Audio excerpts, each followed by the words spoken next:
Welcome to Coffee and Real Estate Conversations. I'm here with Marcie Rappa, 26 years as a real estate expert. Amazing.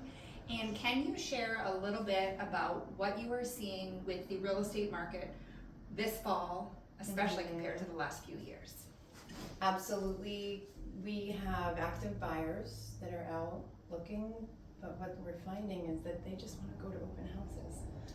So they're not calling us to make appointments. Okay. And they're going out on their own, and we don't even know that they've been there. And then the agents are reaching out saying, "Hey, your buyer was at our open house." So they've been doing it for a while. Okay. They're in the market for a long time. Yes. It's that thing because they lived through the spring market, the summer market, and now it's fall and it's very different. It is very different. So on the listing side, I'll say that there's more competition right now. So you really have got to be super careful. We're sort of back to how we were pricing a little bit before COVID even. Oh, back before 2020. Mm-hmm. Okay.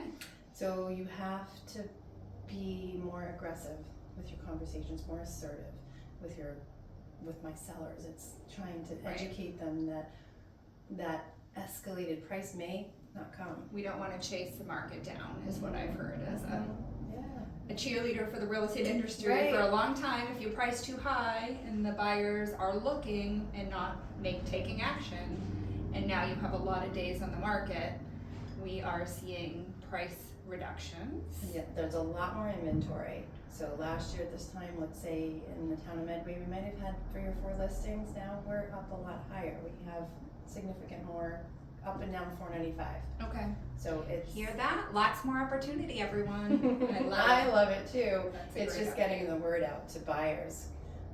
I'm finding that buyers are waiting. Okay. They're holding off, and their thought is they're in a lease. They're going to start looking after the first of the year.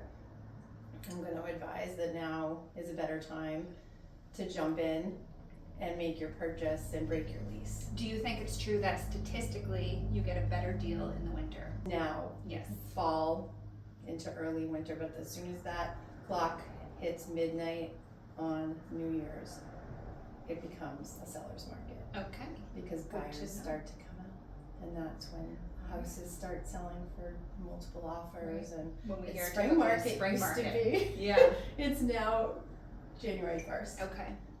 I love it. Let's talk about I think a very favorable update for home buyers, and that is the new home inspection law. So tell us all about it. Hard one for me because for 5 years now through COVID, we've had buyers having to waive home inspection, and Yes. this definitely protects the consumer. Okay. 110%.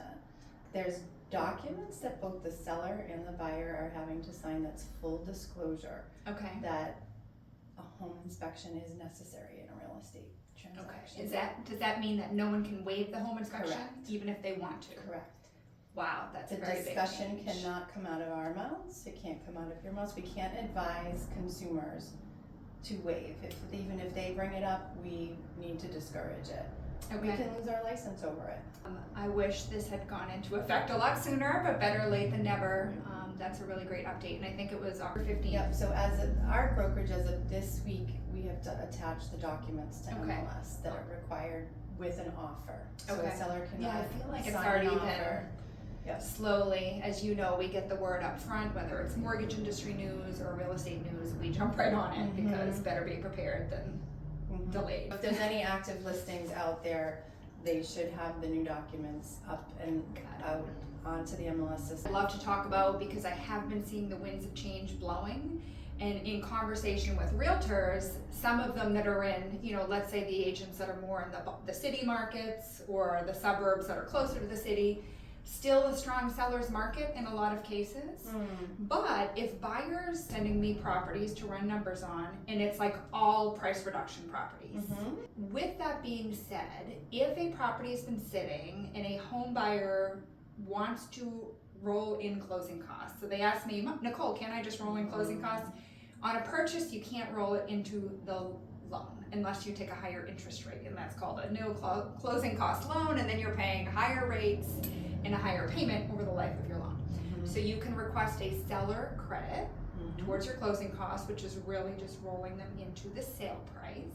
Which is super creative, and I love the idea. Let's say from the other perspective, you have a house that is sitting, and the sellers are like, Marcie, we have taken your advice, we've done a price reduction.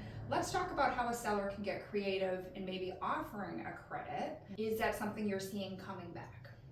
Not yet. Okay. I believe it will with homes that are sitting on the market more than 30 days. Okay. I don't think it's something that people are going to offer in the first 30 days, but as homes are sitting and we feel that they're priced well and correctly, important term, priced correctly, priced right. And instead of continuously reducing, especially in the large increments that we're recommending, hold that price and then think about doing a rate job or what is it called? Yeah, so there's three options. There's a buy down, which is called a temporary buy down. Not a huge fan of, might as well take a permanent buy down. Okay, which is basically buying points to reduce the buyer's interest rates. What does a point mean? 1 point is equal to 1% of the loan amount. $500,000 loan, at closing, the client is gonna pay $5,000. And let's say the going rate today is 6.875, of course, that's just an estimate.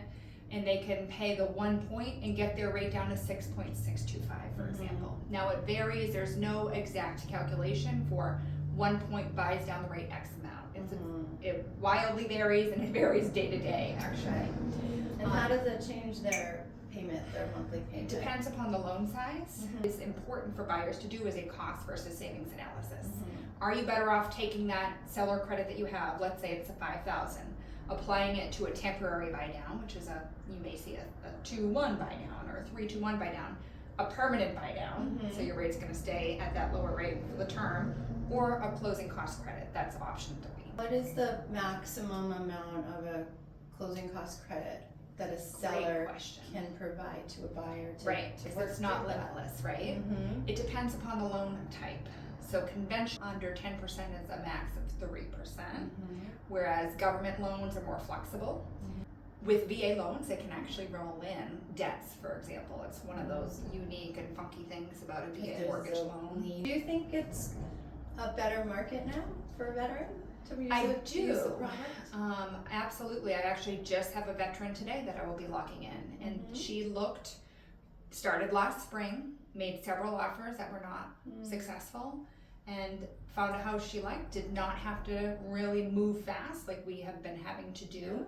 Took her time, watched it, negotiated. Able to get their loans Agreed. Their offers. It's always been so disheartening for me over these years, especially in the seller's market, watching sellers pass over the VA home buyers, because sellers, realtors, the VA loan is so flexible.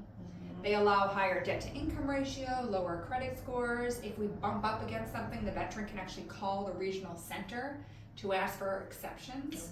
So aside from property condition, which is a government loan, so FHA, VA, USDA, they're looking for the peeling paint, they're looking for missing handrails, they're looking for safety, which are simple health things and shouldn't be overlooked, because someone can even go over and take care of that. I had a transaction this spring, I think it must have been, where the seller was amazing.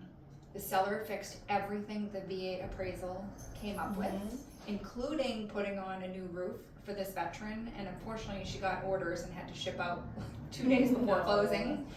So her spouse signed for her, but you know, that is something where I go from disheartened about the VA buyers losing out to feeling really great that we had a great human on the selling side willing to make it happen for that veteran. Absolutely. So, I had that happen. Did you? A couple times. I love it. I remember even through COVID, we had a seller that brought me to tears over something like that because of the buyer. They chose that buyer. Let's have a cheers to that. They said, pretty heartwarming. Amazing. Yeah, I love it. I get it. So yeah, there's a lot more opportunity for buyers in this market, I would say, as a recap of this coffee and real estate conversations chat. Sellers, beware. The winds are shifting to perhaps a more balanced market, not a seller's market. So as Marcie said, you have to price right, maybe even a little aggressively if you have plans to move. And I would say look at your competition. Right. Check within your price range, within like 100,000, 50,000, under 50,000 up, and see what's on the market and what your competition is in your town. Very solid. If you're not watching the market as you're on the market, you should be seeing what's hitting the market, what's currently on, how long it's been on the market, what's the average days on market in your town, all of those things when you're considering that price. such great advice, Marcie. Thank you so much for coming to This was fun. Coffee and I'm Chat. so glad we could catch up with you. Yes.